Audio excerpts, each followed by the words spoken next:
Престојот во Кочани во рамките на предизборната кампања, кандидатот за претседател Стево Пендаровски ја искористи за средба со младите, на кој им зборуваше за перспективите во државата и во Европската Унија. Одговарајќи на новинарско прашање за проблемот со иселувањето, Пендаровски со одговор.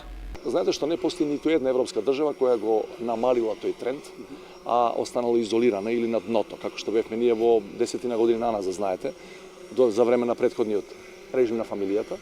Ние сме практично сега на прагот на Европа, како што реков, и мислам дека навистина мораме да дадеме поддршка на оваа политика, бидејќи тоа е единствената политика која ветува на кус рок наше асоцирање во тие евроатлантски интеграции, кој го ублажува значајно тој проблем. Значи, младите едно е да се иселуваат затоа што немаат никаква шанса во својата земја, а сосема е друго е да добијат шанса овде, па ако сакаат плюс, зашто да не? Тоа и тој тренд не треба да го сопира никој. Меѓутоа сега младите и во изминативе 10-12 години не добива практично никаква шанса.